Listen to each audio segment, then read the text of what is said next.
Peut-être que toi aussi, tu as été déjà frustré, blessé ou agacé dans ton église. Peut-être que tu t'es déjà senti mis de côté ou pas reconnu. Mais laisse-moi te poser une vraie question. Est-ce ça, vivre la vérité du Christ?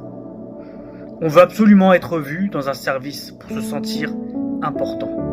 Mais est-ce que Jésus est mort à la croix pour que tu sois bien vu devant les hommes? Non. Il est mort pour que tu sois libre du regard des hommes et que tu vives uniquement pour le regard du Père. On pleure parce qu'on n'a pas eu une place. Mais est-ce qu'on pleure encore pour les âmes perdues?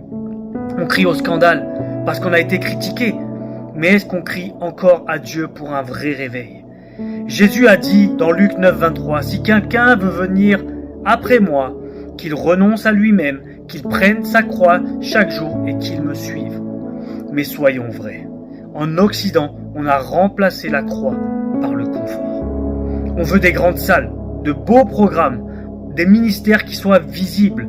Mais le vrai ministère, c'est d'aimer ton prochain, de pardonner ton frère, de prier dans le secret.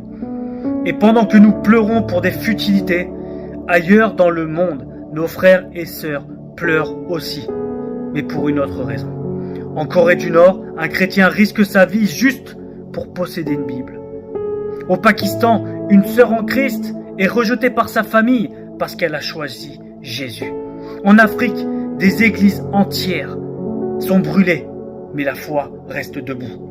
Eux, ils mènent le vrai combat. Et toi, quel combat mènes-tu?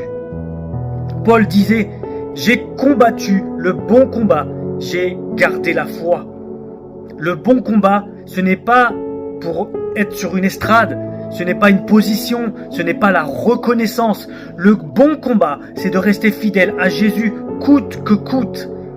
Frères et sœurs, le réveil ne viendra pas de nos égos blessés. Le réveil viendra quand nos cœurs seront brisés devant Dieu. Quand on arrêtera de courir après le paraître et qu'on retournera à la croix. Quand nos larmes ne seront plus pour nous-mêmes, mais pour les âmes perdues.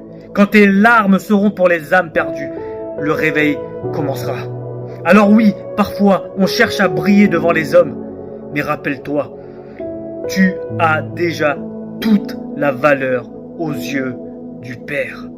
Ne gaspille plus tes forces pour ce qui se passe. Vis pour celui qui est mort et ressuscité pour toi.